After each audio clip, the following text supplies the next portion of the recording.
So the show is over and the lights have come down, and it's about a week or two after we should have recorded this. But it's time to find out who won and if the shows were good. I'm, of course, joined by my partner in crime, Crevan Gaming. How's it going, guys? You know who it is. And we're going to talk about NXT TakeOver Toronto and Survivor Series. Yes, we will. So first off, we're going to start off with some hype. NXT TakeOver Toronto, which me and Crevan were live for. Oh my god. Oh my, it was amazing. It was amazing. We did things we shouldn't have. You did things you shouldn't have. I did things I shouldn't have done. I'll get to that. But we started, well actually, weirdly enough, I guess these are dark matches because they're not mentioned on the card. Oh yeah. We got to see a six-woman, tag team match. Yeah. Involving Ember Moon and some other people. I mean, I remember one of the people on one of the teams, no idea who it was, and then from Toronto, Canada, and you went yeah! Yeah, pretty much. It was the worst. And then we saw random, Southern Asian Indian guy. Rando Cardresian. Rando Cardresian versus Rich Swann? Yeah, I think so. Man, he is short. He's a short dude, but he is a lot of fun. Yeah. Most of you guys would know him as current Cruiserweight Champion Rich Swann. Oh, he beat Kendrick? He did beat Kendrick on 205 Live. Ah, cool. So, good for him, because he fucking deserves it. He's a lot of fun. So, a random guy comes out to a chorus of Who Are You chants. Which, as one is going to do if we don't know who the hell you are. And the match gets interrupted by the debut of Sanity, led by Eric Young. That's the debut of Sanity? I think they've been hinting a little bit at it, but they've never really, done anything big. No, Sanity was in the Dusty Rhodes Tag Team Tournament. Were they? Yeah. I didn't watch it. But, Sanity comes out, and they decide to wreck house before No Way Jose comes in. I love him. I love No Way Jose, too. But he gets his shit pushed in. Yeah. Of course he does. It's a 3-on-1. Yeah. And that's basically how we go into the pay-per-view, of which we set up for... This match was the setup for the night, basically. And it's also the third longest match on the card, Bobby Roode and Tye Dillinger. Oh my god, this match was so surreal. It was amazing. So, Bobby Roode, he comes out to a choir singing nothing but the word glorious. They don't say any other word. Any other lyric? No. I don't know if they start singing his theme song, because when his theme song came on, it was drowned out by the fucking audience singing it, and it was amazing. And of course we sang it. Of course we sang it. Duh. It's the proper thing to do. Top of my fucking lungs I sang it. Likewise, to be honest. So because both Bobby Roode and Tye Dillinger are from Canada, the crowd... Surprise! The crowd immediately loved both of them and were like, you know what, fuck it, whoever wins, wins. And it was an amazing match. It was absolutely glorious. It really was. One of the things I can remember is Bobby Roode's superplex. Yeah. Tye Dillinger. Yeah. It was just great. And then the 10 chants. Oh my god. At first they were great, but after a while I'm like, okay, can we please stop? This is what I mean, and this will carry over actually into Survivor Series. Anytime a count needed to be made for anything, if a numerical-based count needed to happen, it was tens. Just 10. 10. Yeah. Was it 1? No, it's 10. Was it 6? No, it was 10. If someone got up on the ropes to punch someone, it was just 10. Over and over again. So that was amazing. Then, another match that turned out to be a hell of a lot better than I thought it would, was the Dusty Rhodes Tag Team Classic finale. Yes. That was a very good match. With TM61, Nick Will Miller and Lewis. Shane Thorne versus the Authors of Pain, Razar and Akam. With Paul Ellering suspended in a cage over top of the ring. Now, you have a bone to pick with something that happened in this match. I do. In fact, I yelled it the fuck out, but I was way too far back for the camera to pick it up. Obviously. Yeah, don't mistake the fact, don't go back into NXT TakeOver, try to find out where we were. You know, we're not in the hard camera. We're pretty far back, but we had a damn good view. Oh, yeah. So, the Authors of Pain are doing their thing, and they're beating people up, and then I think, two of them, go over the top rope and land on the floor near the ramp, and the ref is checking up on them. Paul Ellering drops a chain. Not like a bike chain, not like a necklace chain, like a heavy duty chain. like a fucking, I was gonna say Canadian Tire, which the fucking American fans won't get that. Biker chain. Home Depot. Yeah. Yeah, like a chain, my dude.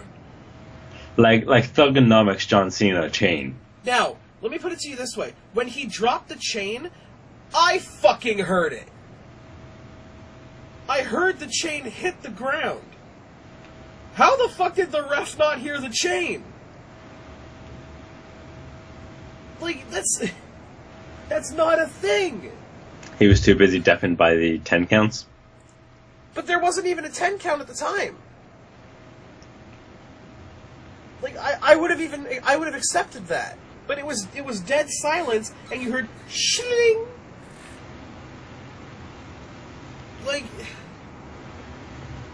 Oh my god, you deaf prick. I get it, if the referee doesn't see it, then the referee can't hear anything. But considering that there was a time during this event where someone was holding the tights, and the referee caught that? Yeah, out of which anything. The referee never catches, by the way. I am surprised.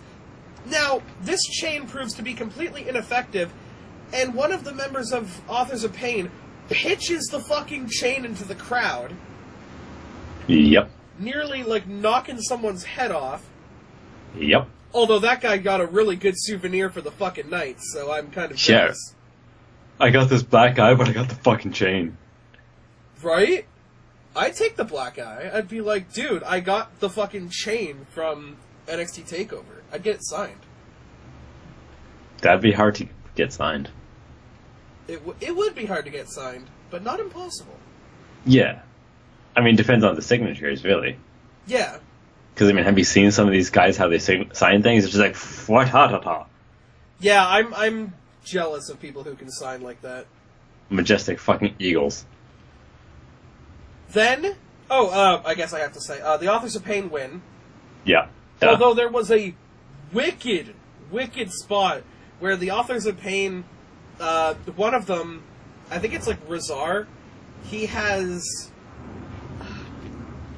one of the guys of TM61. I don't know their names just yet. They're getting there, though. I like them. They are really cool. And Razar has one of them up on his shoulders and starts to climb the scaffolding like fucking King Kong. Yeah. The guy kicks Razar down and does this perfect fucking moonsault to the outside. And I loved that. That was just really fucking cool. Yeah, and that was actually, like, really early on in the match, too. It was, like, yeah. Like, that was one of the first things to actually happen in this match. Surprisingly, this was the quickest match of the show, clocking really? in at 8:20. Wow. Yeah, I would have thought it was Asuka Mickey. Yeah, like, that match seemed shorter. Asuka Mickey is the second shortest at 13:07, which means this thing was quicker than Asuka Mickey by 5 minutes. Oh my god, it did not feel like that at all. And then the longest match of the show, admittedly, it makes sense. Yeah, the 2 out of 3 falls match. The 2 out of 3 falls match for the tag team championships. This was the best match of the card. Yes. And yes. I want you guys to think about that for a second. If you guys don't regularly watch NXT, first off, fucking watch NXT. It is so good. It really is the best wrestling. I haven't seen 205 Live, but I'm sure that the Cruiserweights are amazing on that. As of right now, NXT is the best show on the lineup. Yeah. Like, everything about it is amazing. The superstars are amazing. And you would never think... The gimmicks are amazing. You would never think in a million fucking years that the tag team match would be the best match of the show. Yeah. Because, I mean, look at... Go ahead. Go on. No, that's okay. No, go ahead. I've been talking for a lot. I was going to say, like, when you compare, like, half of NXT's tag team division to, like, what you have on Raw and SmackDown, most of them flat out have came from NXT now. Yeah. Like, the only ones that haven't, I think, are the Usos. That's it. One of the members of the New Day. Yeah. Which was Kofi. Because Kofi's always been awesome, but Big E and Xavier Woods both came from NXT. Yeah. Really, I think that's it. Yeah, easily, off by heart at least. Yeah. Oh my god. When was the last time that a tag team match on the main roster, whether on a Raw good? Or a pay-per-view, was the match of the night? Like, never? I want to say Edge and Christian v. Hardy's v. Dudley's. Oh my god, that was time ago. Yeah. That was a long fucking time ago. Oh my god. So, DIY, Johnny Gargano and Tommaso Ciampa, against the champions, the Revival, Scott Dawson and Dash Wilder. Which, if you cannot recognize them by face, like I can't, recognizing them by how they physically look is near impossible because one team has a bald guy with facial hair, the other team has a bald guy with facial hair, and the other member has like full hair and like a little bit of facial hair, the other team full hair, a little bit of facial hair. The only way I can tell them apart was the fucking tights. Yeah, now see, I know the difference, at least between Gargano and Ciampa, because Ciampa's the bald one. Yeah. I saw them on the Cruiserweight Classic, so that's pretty much why I know who they are. Right. So, first fall actually goes to the Revival. Yep. Pretty basic as well. They hit them with the Shatter Machine and get the pin. The second one, obviously, this is always how it goes to DIY. Then the match got wild. Real. Yeah. Real, wild, whatever you want to consider it. Like, there were so many near falls, and I don't mean near falls in the way that the main roster does near falls. We mean like his fingertip was probably touching the fucking mat. There was one point in the match where The Revival, they go for the knee to the head super kick finishing move that DIY do. Which is an amazing finisher. Which is great, and it looks like it fucking caves your skull in. Well, I mean, it should. It probably does. It probably does. People probably have dents. Yeah. They miss the move, and one of them gets super kicked. One of them gets super kicked. Like, the one going for the super kick instead hits his partner, who then rolls out of the ring. At that point, Gargano and Ciampa hit Dash Wilder with the Shatter Machine. Oh, that's what that finisher is called? Yeah. They hit the Revival with their own finishing maneuver, and it's perfect. Yeah. Usually when someone uses another wrestler's finishing maneuver, it's butchered. It's kind of sloppy. Seth Rollins has kind of, unfortunately, been the victim of this one a couple of times. He's tried to do an RKO, and it sucked.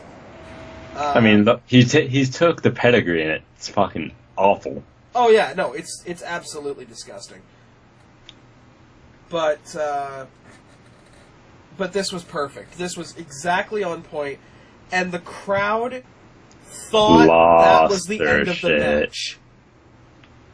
Like, that was the end of the... That had to have been the end of the match.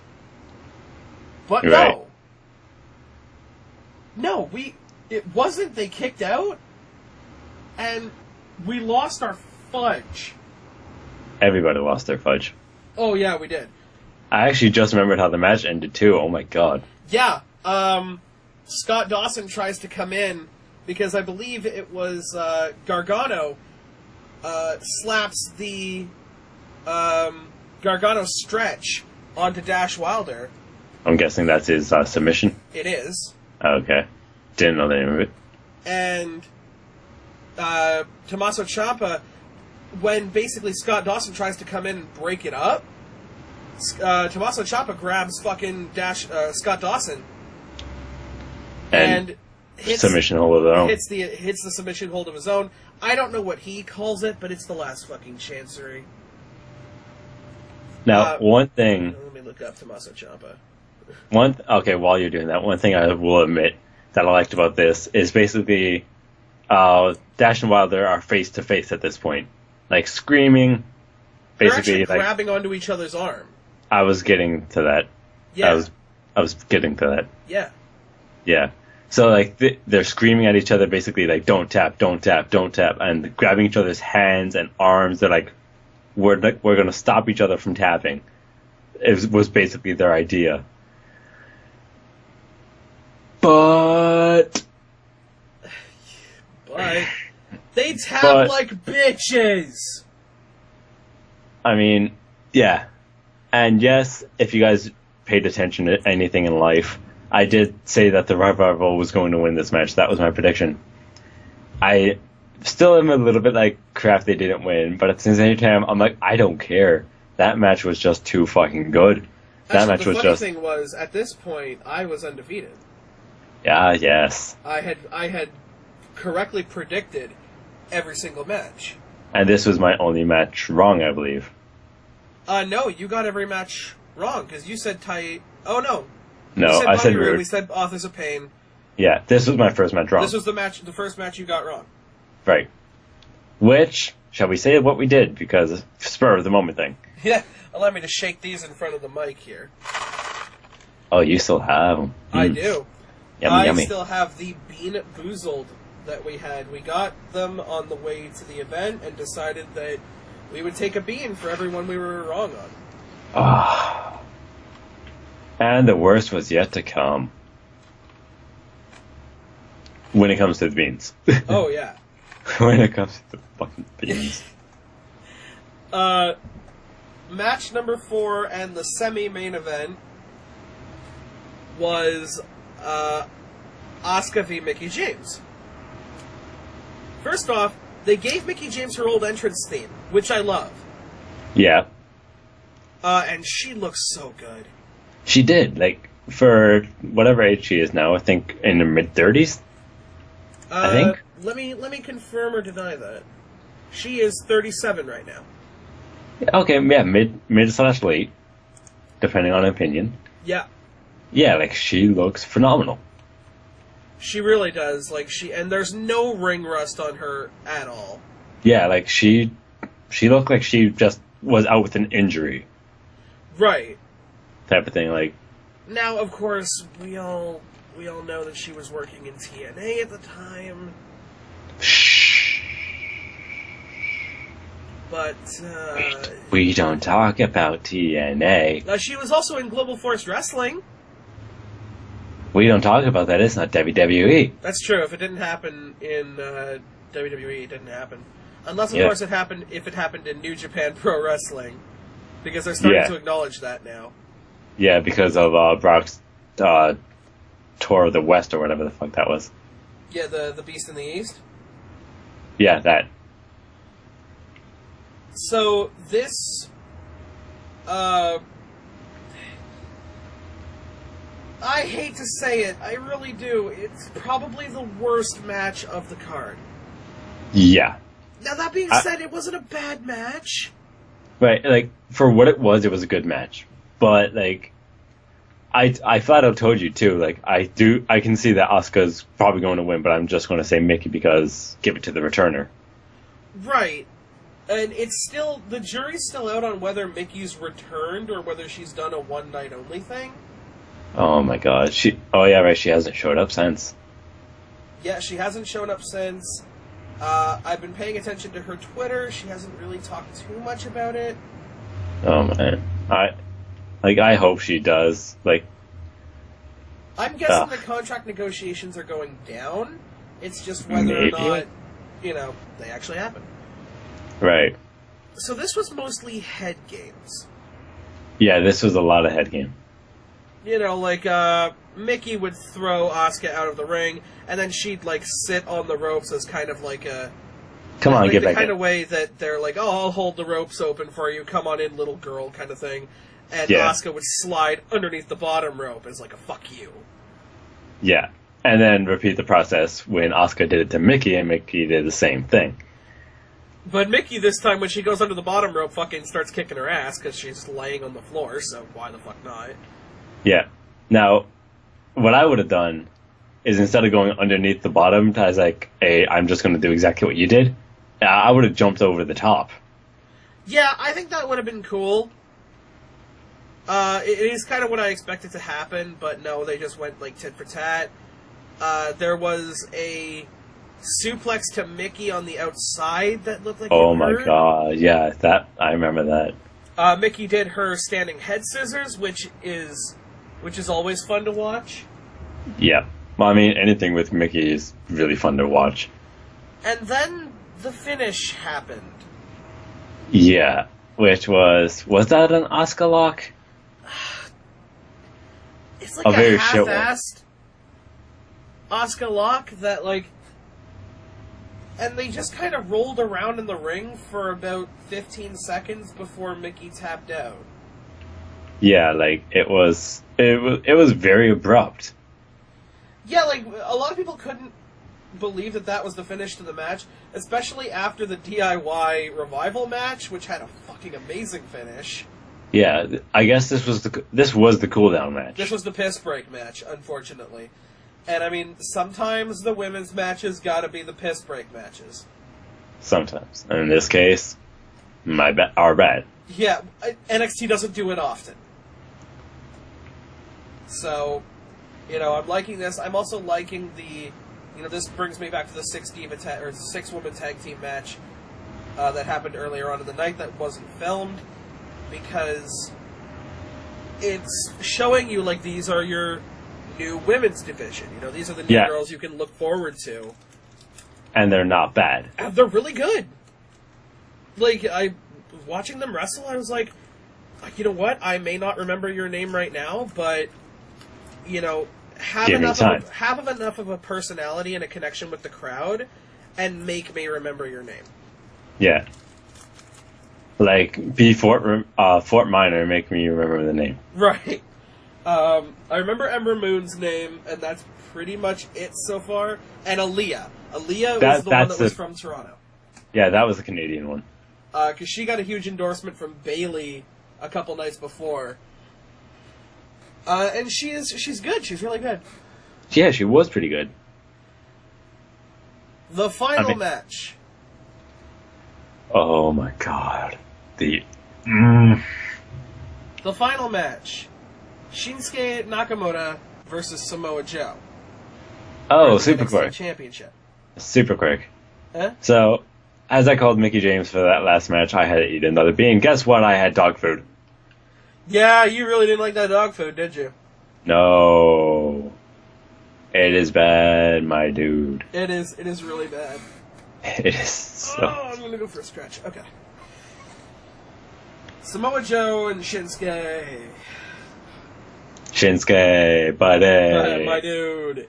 Okay, so first off, the only way that you could make that custom Bobby Roode entrance look better is if you're fucking Shinsuke Nakamura. Yeah. 9, I think, violinists? 9 violinists, 4 of them in the ring. And 5 at ringside. And just, like, the violinists were, like, fucking around with... They were hype as fuck. They were hype as fuck. They were, like, fucking around with Shinsuke and basically just using his, like, feeding off his eccentric personality. His movements. And just... It was absolutely phenomenal to watch. Yeah. Like, Joe's entrance was standard. Yeah, Joe never has a custom entrance. He just comes out, bop, bop, bop, bop, bop, bop. Because now, he's fat. Like, if they actually added more to that, like, music, it would be so much better. But it's the fact that it's basically just like a tuba. It's so shit. Yeah. Like, if they added, like, a backbeat or, like, something else to it. I would love to see Shinsuke Nakamura, like, walking on top of a pile of bodies to the ring. No, I want to see, like, Demon Finn Balor do that. That would be really cool as well. Because I just think that's a little bit more fitting than someone like Shinsuke Nakamura. Oh, Finn. Buddy, I hope you come back during the Rumble. Oh my god. Yeah, please. If you could come back and win the Rumble, that'd be fucking amazing. I mean... I would love it. And I know what you're going to talk about. Uh-huh. But he's not winning the Rumble. Which one? Neither. I hope not. They're both going over the top rope together, and that's what's going to continue this feud. And they're going to continue probably kicking the crap out of each other outside of the ring. Probably. So, this match was absolutely really cool. amazing. Awesome. Just down-home, backyard bullshit wrestling. Like, no like, fuckery, no interference. Yeah. This is like early teenage year, backyard, bedroom wrestling. Where These guys were beating the shit out of each other. Yeah. I think Joe... I think a lot of people were saying not to hit Joe in the face because he bleeds like a stuffed pig. Freaking Brock bleeds like a stuffed pig, too. He does. These guys should stop bleeding. Then again, freaking Brock sweats like a fucking pig in a fucking rotisserie. Yeah, but we're talking about Samoa Joe here. Yeah, I'm just saying. Who's better than Brock. He's a better wrestler than Brock. Yeah, because Brock's not a fucking wrestler. He just punches people and suplexes people, and that's it. He's boring. Samoa Joe is athletic. He's got agility. He's got shit he should not be doing. Yeah, he is the NXT... Well, I was about to say he's the NXT Kevin Owens, but I'm like, Kevin Owens was in NXT. He's the current NXT Kevin Owens. Yeah, which I want to see those two in a tag team, just saying. I'd also like to see them fight. Yeah, fight and become like an actual tag team instead of like Jerry KO bullcrap. Joans? Joe and Samoa Owens. Samoans? Ah. Yeah. Anyway. The match ends with Joe giving Shinsuke a Uranagi onto the steps, throwing him back in the ring, and casually hitting him with a muscle buster. And it's very clean. It's very just like, I hit you with my finisher in the middle of the ring, and I pinned you 1, 2, 3. Yeah, like, it wasn't as if I poked my thumb straight through your fucking eye, or I kicked you in the dick behind the ref. Although apparently I heard that he did low blow Shinsuke at some point. Me? I don't remember. I didn't see it, but again, right. I didn't see much at that point, because we were on the opposite side of the ring. Yeah. And you did something during this match. Did I? Yes. You did. Oh god, yes I did. Yes, you did. So, at one point in the match, they start to trade submission moves. Yeah. Samoa Joe decides to lock in an arm trap crossface made famous by a certain Canadian wrestler. From, I believe, Alberta? Manitoba. I believe so? Manitoba? You didn't make me look up this guy's fucking name. I'm gonna get put on a fucking FBI list. Wait, what's his name?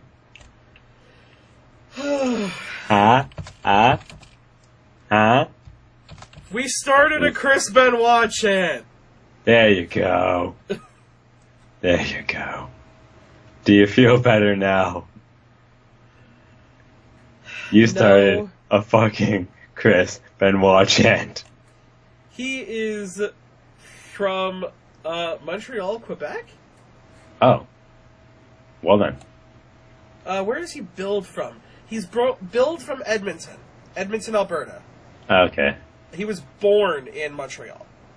I mean, he does have a French last name. He Benoit. does. Benoit.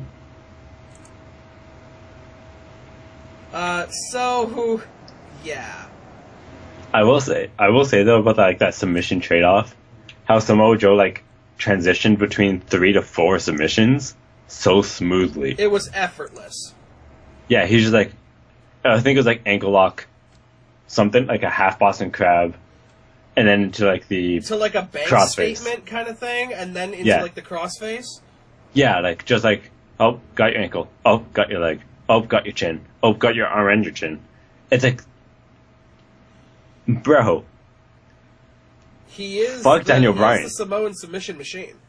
Yeah, fuck Daniel Bryan and his bullcrap saying a man of 1,000 submissions only uses 5.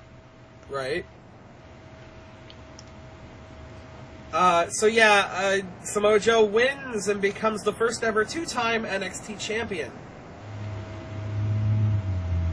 And I ate a bean. Yes. Which was a good bean. It was a good bean. Yes. God fucking damn it. You never had a single, bad bean. No, not really. I got, lawn clippings, I think, during Survivor Series, but that really isn't that bad. Yay. Moving on to Survivor Series. This clusterfuck. Oh my god. It was great, though. It really was a good pay-per-view. I will stand by this one. Even though I am going to bitch about a couple of things. Oh yeah, we're both going to bitch. We're both going to bitch. So first off, in a 6-man tag team match on the pre-show, we had Drew Gulak, Tony Nese, and Arya Daivari versus the Duke of Dab, T.J. Perkins, Rich Swann, and Noam Dar. Yes. Which, honestly, I wish we paid, I wish I gave you the extra money for this, just so we could have seen T.J. Perkins' intro live. It would have been... It would have been really nice. But hey, it's okay. It's a wonderful kind of day when you learn to work and play and get along with each other. Thanks for showing up, Crevan. I'm glad you're here. Yeah. T.J. Perkins, Rich Swann, and Noam Dar win. The good guys win on the Cruiserweight pre-show. I mean, to be fair, the reason we can't say much about this match is we were gone out. Yeah, we really were just kind of coming into Crevan's house, like, just at the end of this match, the beginning of the second match. Yeah. Like, we caught maybe the last 5 minutes of this match. And hell, like, dinner was being made at the time, and I got... me and you were getting dinner at the end of the second match, so we didn't even see the end of that. Yeah, fajitas. Kane versus Luke Harper, who cares? Kane won. Kane won, because I guess he needs the push. But I don't care. Then, we start off with the women's match, showing that WWE have learned nothing. I mean... What else could we have really... Yeah, the fucking IC title match could have been first. The IC title match could have been first, the Cruiserweight match could have been first, hell, the tag team match could have been first. True. So we've got Team Raw, Charlotte, Sasha, Bayley, Alicia, and Nia, with Dana Brooke. Yep. With Team SmackDown, Carmella, Alexa Bliss, Naomi, Becky Lynch, and Nikki Bella, question mark? Well, you see, Nikki Bella was attacked in the back by some unknown force. The actual reasoning behind Nikki not being involved in the match, I believe, is that she's pregnant? Oh my god. John, you fucked up. You fucked up. You fucked her up. Ah. He tried to pull out, but he couldn't see it. So we're gonna have a Cena Bella soon. A little Bella Cena? A dancing Bella Cena? You can't look, but you can touch. Oh, I'm here all week, guys. Okay. So, let's go kind of elimination by elimination. Sure. Weirdly enough, the up-and-coming superstar Carmella was eliminated by Alicia Fox. Yeah. Which, I like Alicia Fox. I always kind of have. She's always underrated, but she's like a lot of ones. She's loved by a few, but she never gets the push. And I mean, Alicia Fox is not a bad wrestler. Currently, she's in a storyline where she has a crush on Cedric Alexander. Oh, God. So, yeah, I see big things in your future there, Alicia. Anyway, the scissors kick by Alicia takes out Carmella. So, you know, we're not gonna get a code of silence on this one. No, which, to your face. Almost immediately after, about 20 seconds after, Twisted Bliss by Alexa Bliss takes out Alicia Fox. Yeah. About 2 minutes later, Naomi is actually counted out of the match. Yep. Attacked on the outside, which is smart. Sasha Banks does not eliminate anybody in this match. In fact, she gets eliminated by Natalya. This was my biggest upset of the entire fucking match. She gets, and again, not like by a sharpshooter, not by a pile driver, a roll up. Yeah. Yeah. So this is the one that pissed me off the most, but I do have one that pisses me off again in this match. Oh, same here. Charlotte's really trying to nail down that big boot as a finisher. Yeah. She's not like Luke Harper or like Eric Rowan or someone who can actually do a good big boot. Her big boot's not bad. Yeah, but it's not, good. I mean, I'd say it's good. I think she does a decent big boot. Yeah, like she does especially for like a woman, a fucking solid boot. She doesn't have, here's the thing, none of the girls really have a stature for it. Yeah. Maybe Becky Lynch? Maybe. And, like, Nia Jax. Yeah. I'd hate to get a big boot from Nia Jax. Oh my god. I'd hate to see her lift her leg that high. I'm sorry. Right. You're right. Charlotte hits Natalya with the big boot for the elimination at 11:59. Upset number 2. Upset number 2. What the fuck? Okay, I like Becky Lynch. I really like Becky Lynch. I want to see her do big things. But she causes Nia Jax to tap out with the disarmer when Nia Jax has been running through these bitches all match. Yeah. Like, no one really hit her with a lot of offense, but she locks in the disarmer and almost immediately taps out. Yeah. Which, I mean, it's hard to really see how well the disarmer is actually, like, locked in because of the size of someone like Nia Jax. It really didn't look like it was done Nia well. Jax should have been able to fucking stand up with Becky Lynch on her arm and just whip her fucking off. bang her against the ground. Yeah. But no, she taps out like a bitch. Yeah. GG. Then, not to be one-upped, Charlotte decides to big boot Alexa Bliss. Yep. Your bae. My bae. Big boots my bae. Big boots my bae Bliss. And, In literature. alliteration. Never And, gonna get it right.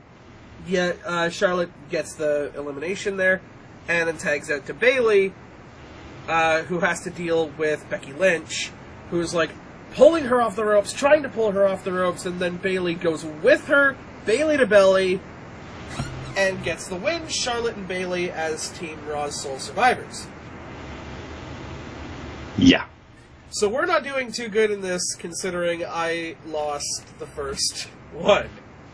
And I didn't. No. Wait, yes I did. No, you Is said it- you said Raw. Right, but I said Sasha will get the win, right? Right. Right. And weirdly enough, Sasha, fourth one eliminated. Shh. Charlotte and Bayley, and then Charlotte attacks Bayley because she's a heel. Yeah. She's Like, a dick. She's got to do dick things. I get that. I hate her as she does what a heel should do to me. And it pisses me off even more. Exactly. But it's like, I like to hate Charlotte. I want to see someone beat Charlotte, but that means I want to see Charlotte in a match. So No, of course fucking Sasha Banks just beats Charlotte on an episode of Raw, wins the title. What the fuck? I really want this shit between those two to end. I hope it will. I'm so done. I'm done with Sasha and Charlotte. Yeah. Keep the title on Sasha and give her a new opponent. Give her Dana Brooke for all I give two fucks. Yeah. We're moving on. Like, quick side note about that. Like, give it to Dana Brooke, and then have, like, Charlotte be jealous of Dana Brooke, but never be able to get it off Dana Brooke. Yeah, like Charlotte's jealous of Dana Brooke, that kind of thing, and you can turn Dana Brooke babyface with that. Yeah. So, that's a good way to go about this. And then you can push a new heel, like, say, I don't know, Carmella. Yeah. Hey, WWE, hire us. Or Nia Jax, because again, Nia Jax needs to have that title at some point. Yeah, or else she's just gonna sit there.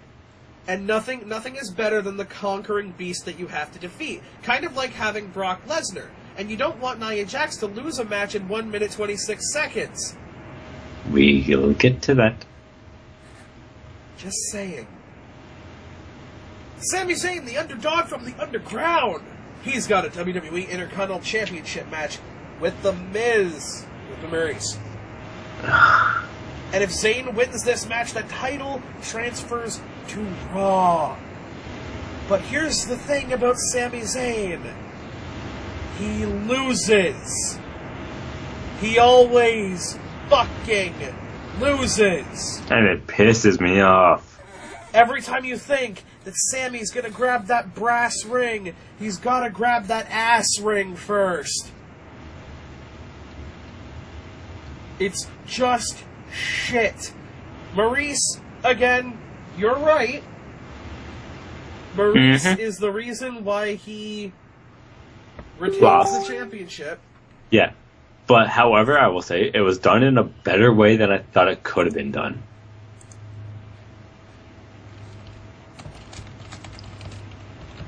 Yeah, it was. Like I wasn't thinking, oh, she's gonna go over to the fucking timekeeper's area and ring the bell herself. Which, hello, timekeeper, if you see her approaching, why are you not stopping her? Yeah, why don't you just grab the bell away from her? Yeah, or take the mallet, like the little dingy mallet away. Exactly. The timekeeper's always drunk. Yeah, really. Here, talk about this for a bit. I need to go and do something, and I don't fucking edit these videos, so... Continue to talk about Miz and Sammy. What the fuck is there to say about Miz and Sammy? I don't care, just talk about Miz and Sammy. Or talk about something else, like a previous match. Okay, so... Like, so far in Survivor Series, you haven't had that many matches. And honestly, a lot of them were somewhat lackluster at this point. Including the Miz versus Sami Zayn match. Like, there were a couple pretty decent spots. But as I've always said, with every single match that has a with somebody at ringside, that somebody at ringside is going to do something to interfere, something to influence. It's going to cause a friggin' conundrum, is the word I was looking for. And in this case, as we mentioned, she goes to Timekeeper's area, rings the bell several times as like a, hey, look over here, look what I'm doing. Sammy thinks he wins because he has Miz in some sort of submission, I don't remember what. And so he gets up to celebrate, he's like, yay, I won. And he looks over and he sees Maurice there like, what, I didn't do nothing. Bitch, you cannot sell anything like a box of chocolates like a Girl Scout. And I hope when Kara hears that, she'll love it. But like... So Miz goes for a skull-crushing finale, I believe, right after, or the figure 4 leg lock or something, and gets the pin and walks away like a smug little asshole. Like he did everything. Like he's the top of the line. He's another one of those heels that do his job as well as he could, because God, I fucking hate so many of these heels that are around. I don't even know if there's a single heel that I like. Baron Corbin, I guess. I like Baron Corbin. Speaking of Baron Corbin, he's tall. He's tall. Baron Corbin is tall. God, I don't even remember what the next match is, so I can't even talk about the beginning of that when Kara's not even here.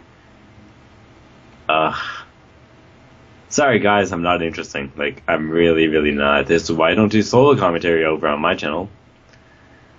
But, like... I honestly, it's been 2 weeks, almost 3 weeks since Survivor Series. So trying to remember what happened in these matches is very bad for me, because unlike a lot of the WWE audience that they want is the attention span of like 2 weeks, unless something significant happens.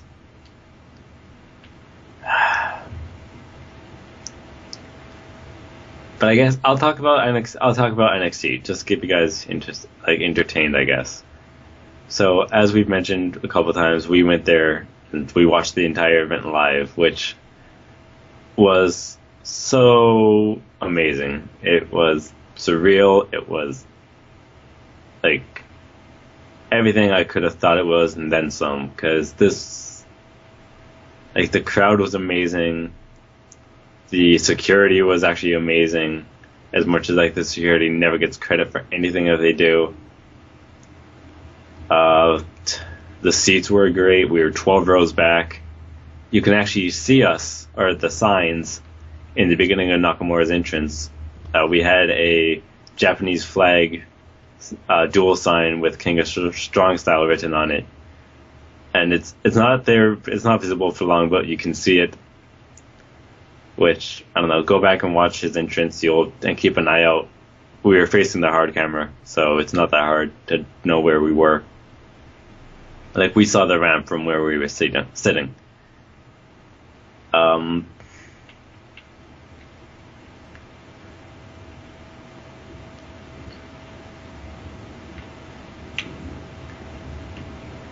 Nakamura's entrance live, as Kara mentioned, absolutely insane. When they cut the actual song off, like, the entire audience kept going on it, which was insane because they didn't even start the match until we were done singing it. Like, so that was pretty great. And I'm back to save you from having to talk on your own. Thank God. I'm sorry. Crevan doesn't do any solo Let's Plays. See? I'm right. That's exactly what I said. That's exactly what I said. I'm like, this is why I don't do any solo commentary. 10-on-10 Survivor Series Tag Team Elimination Match. Thank you. I forgot what match was next, so I sat there, like, talking about NXT again. Yeah, I mean, NXT's good. The New Day, Sheamus and Cesaro, Enzo and Cass, Shining Stars, and the Club. With Xavier Woods, obviously. With Heath Slater, Rhino, Hype Bros, American Alpha, and Breezango and the Usos. Now, this is another match another reason I wish we saw Survivor Series instead of NXT, as much as I do not regret going to see NXT, is Enzo and Cass. Yeah, Enzo and Cass was great. Oh, I like seeing those two live is like my next idea. It's like I want to go and like have them on the card when we go. That would be amazing. I would love to see them. Oh my God, it would be so great. I just want to be able to chant the SAWFT soft. Not even that, I want to do the entire fucking intro, dude. Oh, I know it, like everything. Weirdly enough, this is the second longest match on the card. Cause, there's so many fucking wrestlers on it.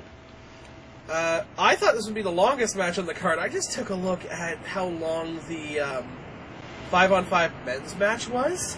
Oh my, that match went on for too long, in my opinion. Way too long. It eclipses every single other match here, almost combined. Hold on. I'm going to do the math here, because I'm legitimately curious. Don't make me talk to them alone. I'm not. Don't worry about it.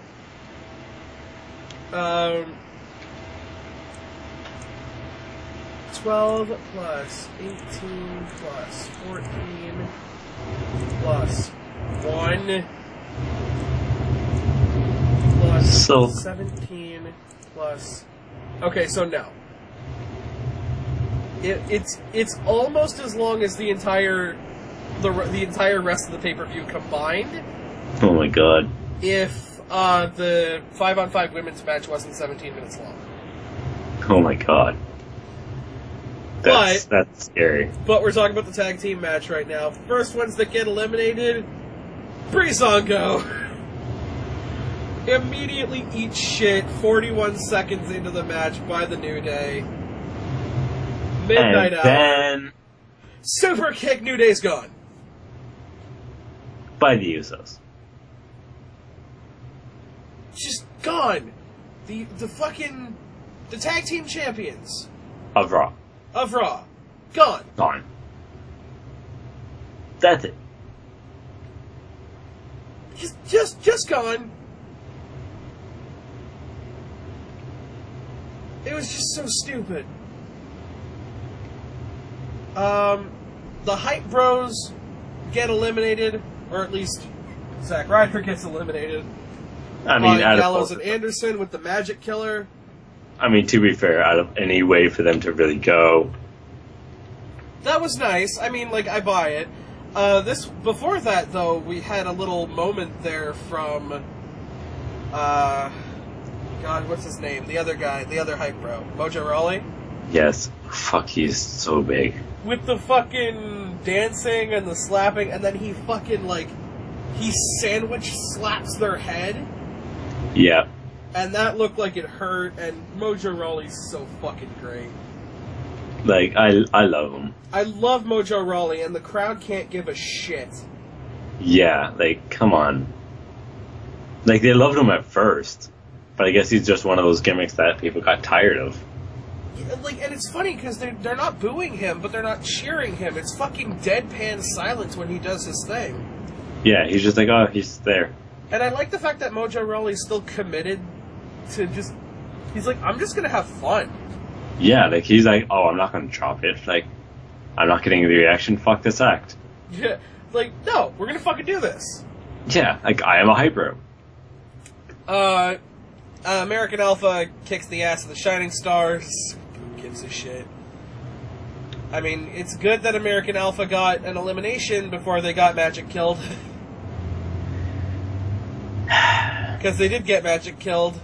American Alpha, the current, well, I would say the current number one contenders for the tag team titles, but that's not exactly the case. Nope, that would be a lie.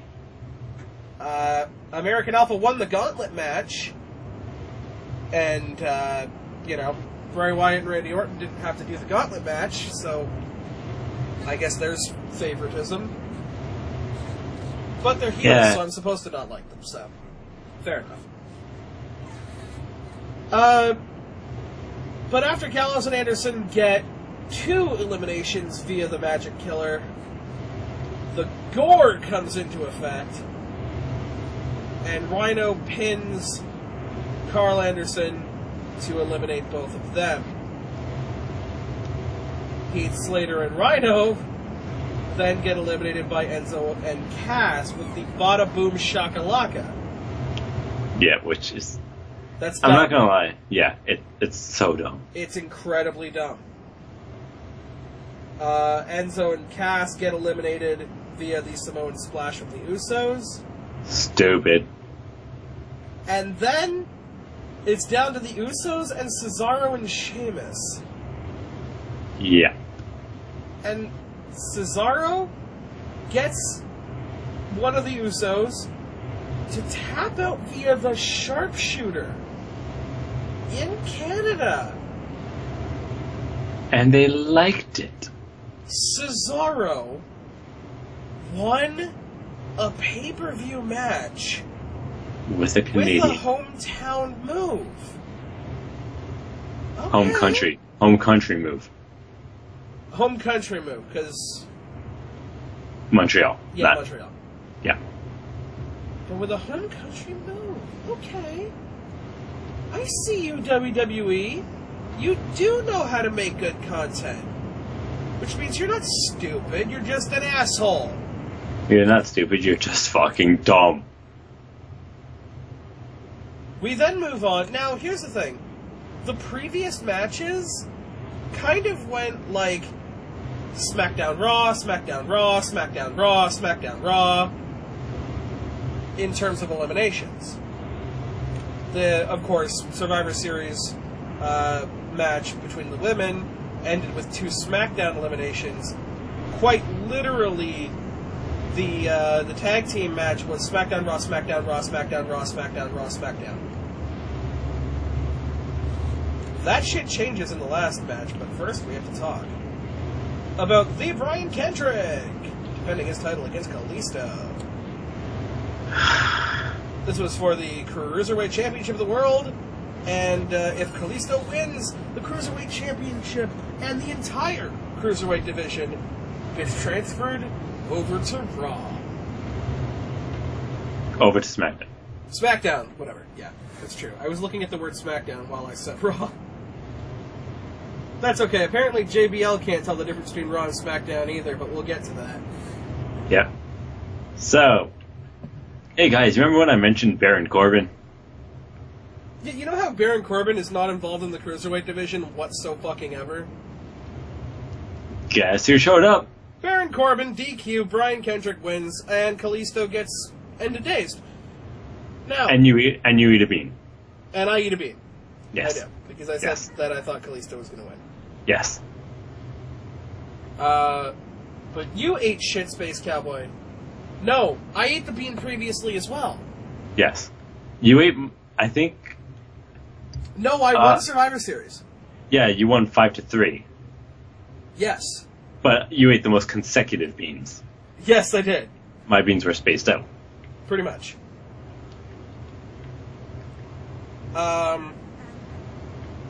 So, here's the thing. When you have these stipulations like bringing a title over to another brand, or bringing an entire division over to another brand, you want to have at least one of those matches win, or else everything is back to the status quo and no one gives a fuck. So hi Sammy, hi Kalisto, thanks for coming, you did nothing. Yep. And this whole thing was broken up because of Baron Corbin. Now, I like Baron Corbin. As do I. I love like him. Baron Corbin when he's not in a match that doesn't fucking... Chew fucking ankle shit. This shit on the entire Cruiserweight division. This was easily the worst match of the night. Yeah. Easily. Well, yeah. Because this wasn't a match. True. This was Brian Kendrick and Kalisto fucking around in the ring for a bit, and while that was happening, it was actually kind of decent. Yeah. For a calm-down match, it was actually kind of decent. And then Baron Corbin walked in, and it felt like an episode of Raw. In fact, this happened on the next episode of Raw. Kalisto interfered in Baron Corbin's match. Which is normally what you have happen on a Raw, not on a fucking pay-per-view. Then Baron Corbin goes into the back and is confronted by Daniel Bryan, who has all of the authoritative presence of a fucking stick of Pocky. Because first off, Bryan is about 2'5" compared to every other wrestler. It's a good thing I didn't drink from a drink. He's got the fucking physical structure of Mr. Magoo. And he has a goat beard. He does. So no one is going to take this hairy fucking hobbit in flannel seriously. Especially well, no, it was plaid. It was plaid, wasn't it? It was. Fuck off. Shane McMahon comes up to me. Shane McMahon's fucking crazy. Yeah, and I love that man. Yeah, he'll jump off a cell. He'll coast to coast at the age of fucking 722. Like, and he'll wear a suit and tie and he'll tell me his name is McMahon. Okay, that invokes fucking authority. Fear, because we know who your dad is. Right, I listen to this fucking guy. But when Daniel Bryan comes up to me and he's like, You cost us the Cruiserweight division. I love this shit. I love this shit so much. You cost us the Cruiserweight division. And fucking Baron Corbin, his response is, so? Way to bury the entire Cruiserweight division in one word. Okay, as much as I've talked about this in various recordings of our gameplay, Baron Corbin reminded me perfectly of Super Brew in Dragon Ball Z Budokai 3. Yeah. Where adult Gohan confronts him and is chewing him out. And Super Brew is just like, yeah, and, quite literally, so? Yeah. Why do I care? Why should I care? Even if you brought them over, I would have whipped all their asses. But he wouldn't have, because he's not in the Cruiserweight division. He's not supposed to be fighting these guys. They're a different weight class than you. Yeah. You could have had an entirely new division of superstars. Yep. But... could have. Nope. That match pissed me off. It clocked in at 12:25, by the way. The fucking Cruiserweight match? Yeah. Whoa. On the main card, I would say it was the shortest match. It was the shortest of the actual matches. It was the shortest title match. Yeah. It was the shortest match that wasn't that match. Actually, wait. Was the IC match longer? The IC match was longer, yeah. Okay, so it's the shortest title match. Yeah. We can say that and get away with it. Right. Because it was 12:25. Miz and Sammy clocked in at 14:05. Oh my god, barely shorter.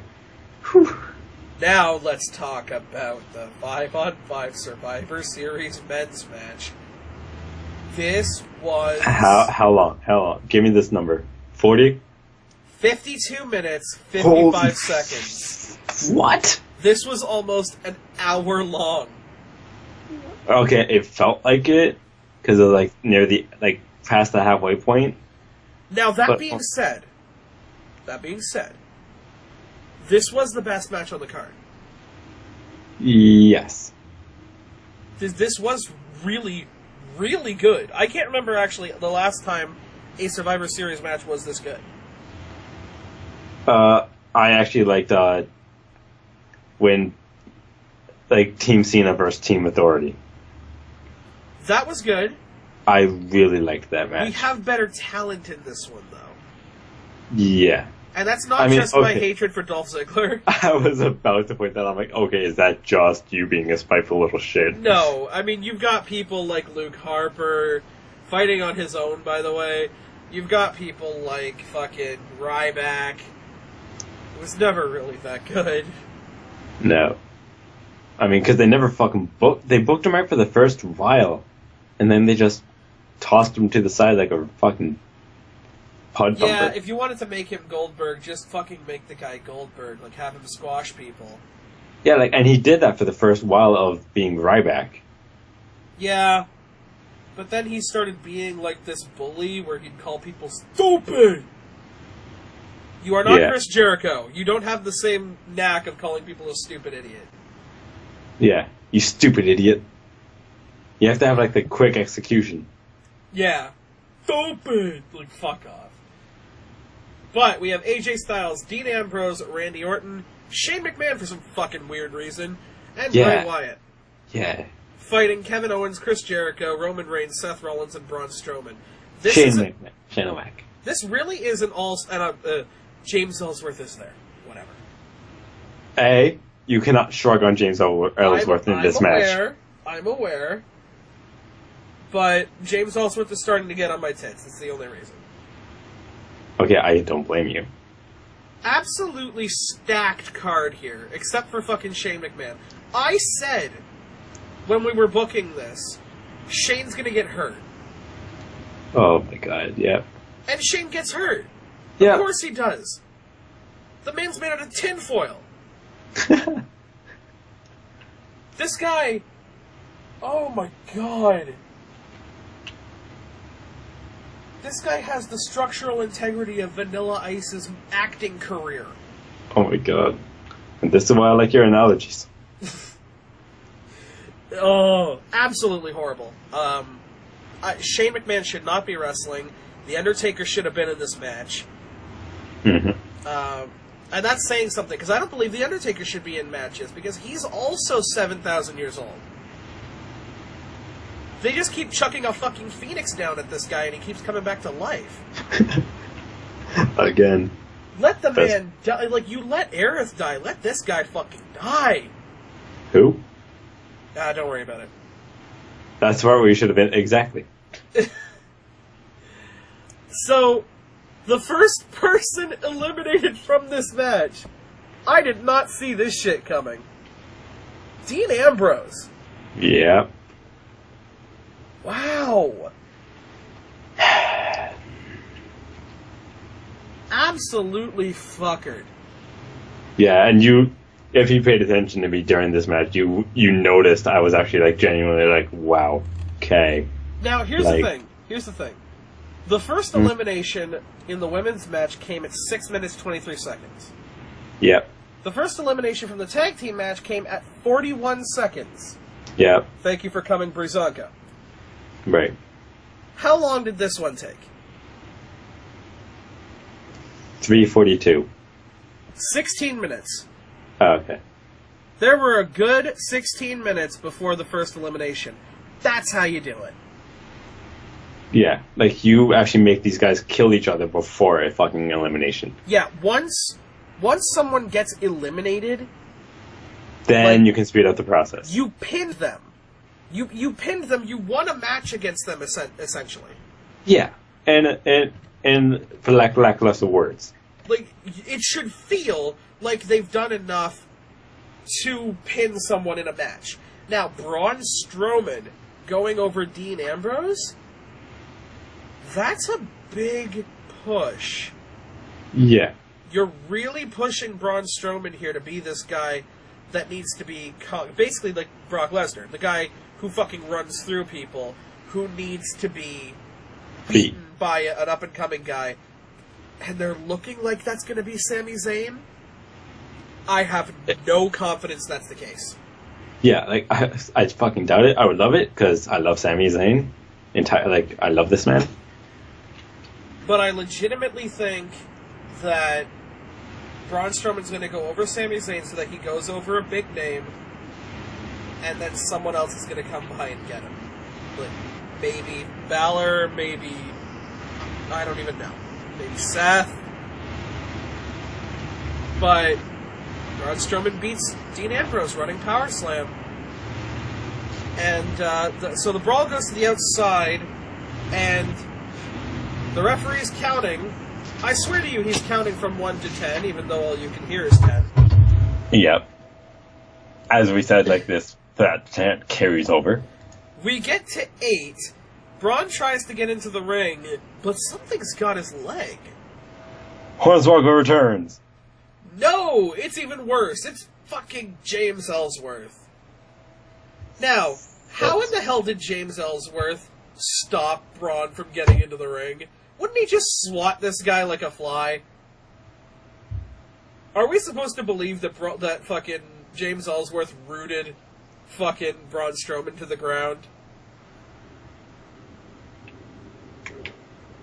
Like, no. But Braun Strowman does get counted out. Yep. The next one is fucking... Kevin Owens actually hits somebody with the list. Yes, I don't remember who. I don't remember who he hits with the list. But he hit somebody. And gets disqualified. Yep. Because he's smart like that. Chris Jericho is in complete awe. He's looking over at his buddy, his best friend Kevin Owens, to turn around and get an RKO by Randy Orton and get eliminated. 45 seconds afterwards. Wait, what's this? 2 Raw eliminations back to back? 3. Ah, yes. Braun Strowman, Kevin Owens, and Chris Jericho.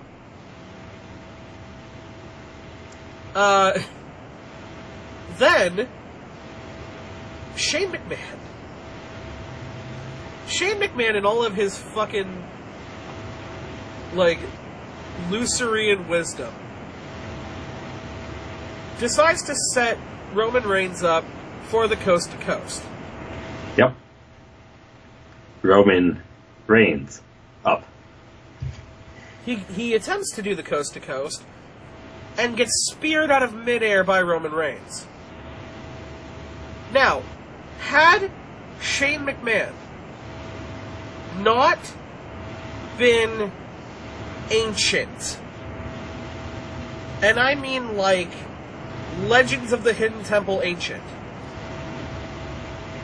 this would have been a wicked, wicked, wicked moment. That being said, his body's made out of pipe cleaners and immediately folds in upon itself. He smacks his fucking head, and the referee like, Reigns was supposed to pin him to eliminate him, but the ref told Roman to get the fuck off, and instead they wheeled that motherfucker out. Yep. It was basically referee stoppage. Yep. Then Dean Ambrose comes back in and starts to beat the shit out of AJ Styles, who's on his team, by the way. Yes. Then we get the most epic part of the night.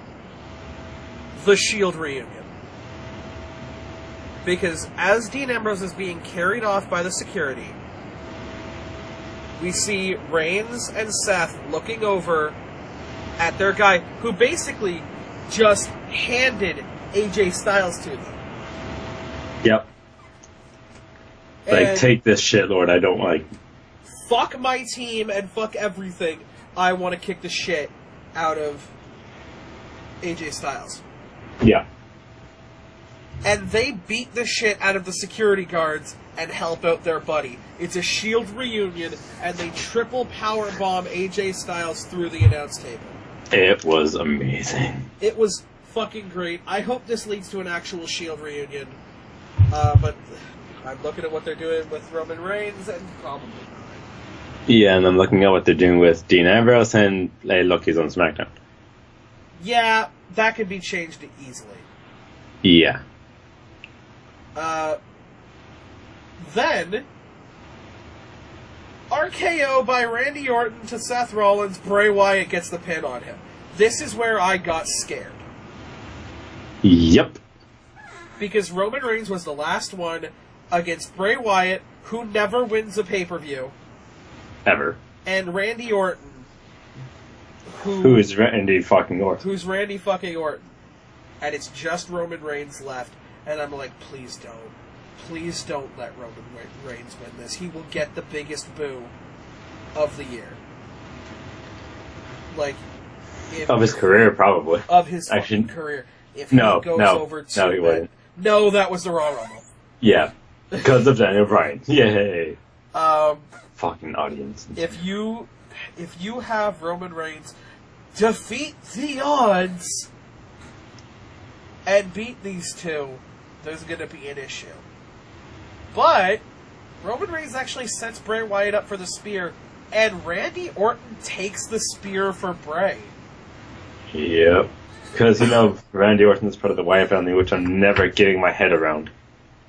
It's interesting, though, and I actually like it. It's interesting, I kind of like it, but at the same time, no. I really do like it.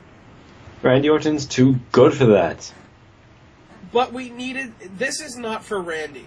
Randy doesn't need anything, really. He's had his career. This is for Bray. Yeah. And having a big member get brainwashed into your cult thingy, like someone like Randy Orton, that does a lot for Bray. So, I'm happy to see where Bray is going with all this. Bray Wyatt hits the Sister Abigail on Roman Reigns and gets the win! Bray Wyatt wins a pay-per-view match! Cesaro wins a pay-per-view match! Fucking Bayley fucking wins a fucking pay-per-view match! Fucking fuck. Fucking Brian Kendrick wins a pay-per-view match. This is why I say that as much as we like to bitch about certain things that legitimately deserve bitching about, right?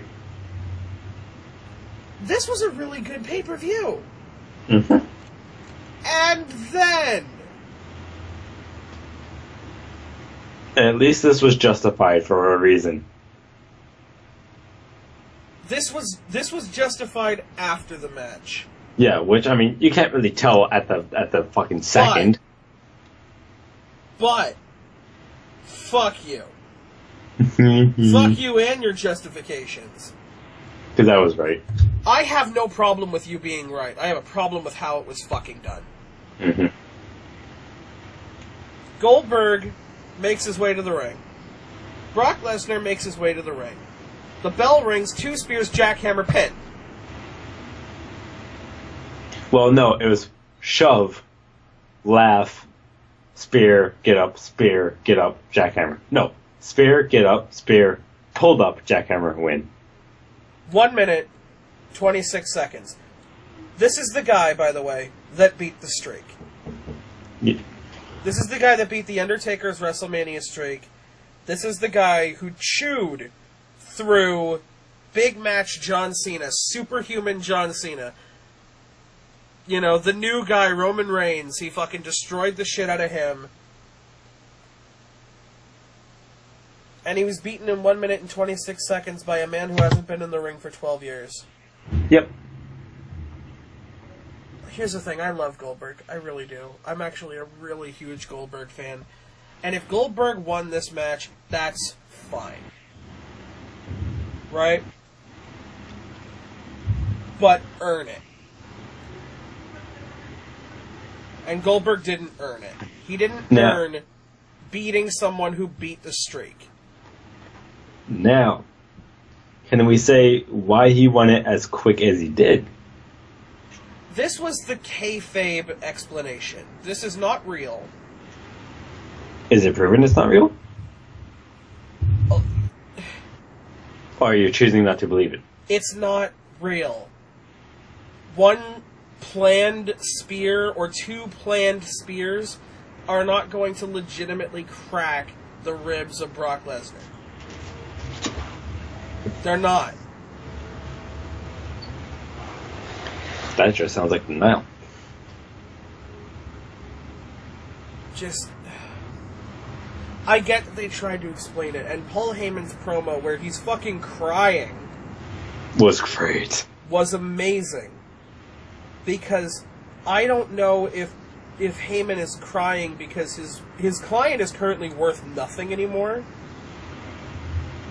or he's crying because this is going to do something to Brock Lesnar that we're not going to like. This is going to do something to Brock Lesnar where Paul Heyman is going to be obsolete. He's going to not be an enforcer. He's not going to be a mouthpiece. He won't be able to talk for Brock Lesnar because he won't be able to stop Brock Lesnar.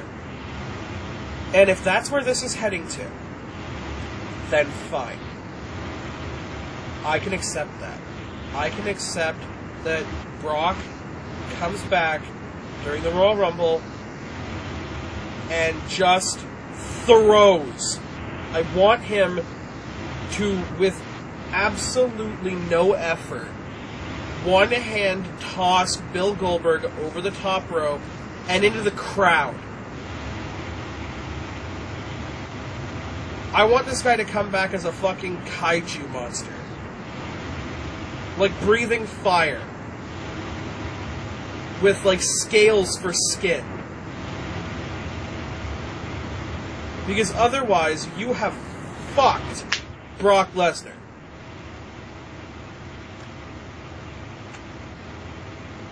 This is going to have to wait.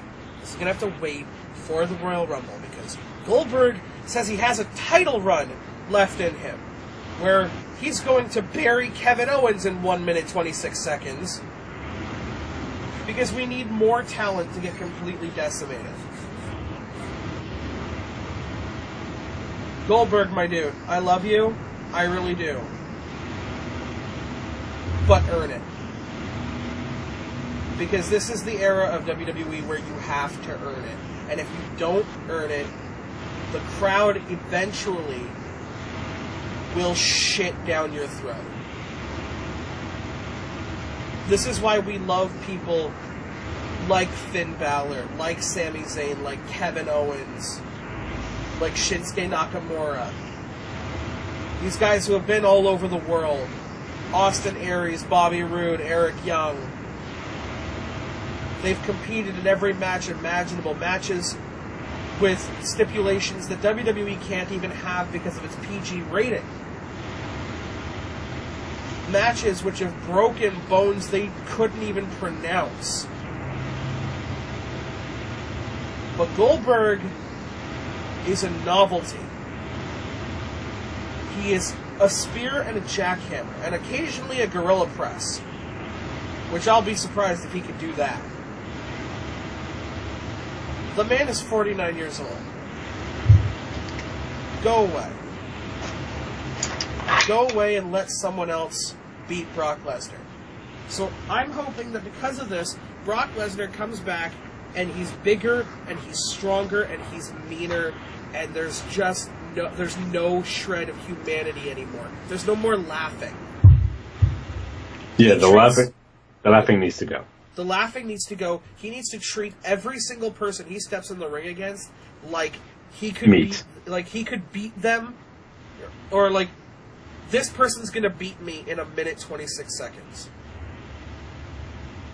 He needs to do that with Goldberg. He needs to do that with... Anybody. He needs to do that with Bo Dallas. Kalisto. Fucking Sami Zayn. Because, I mean, Bo Dallas' like, heel turn is actually good. It's been really fucking good. But, like, if he goes in there with this guy, this small guy, he has to think, it's me or him. I need to destroy him, and quickly. So time will tell whether or not this was the right thing to do. Right now, no, it wasn't. But, here's the thing. This pay-per-view has shown me that the WWE do know what they're doing. I just wish I knew what they were doing. But then that would be spoilers. It would. And that was NXT TakeOver Toronto and Survivor Series 2016. Both amazing events.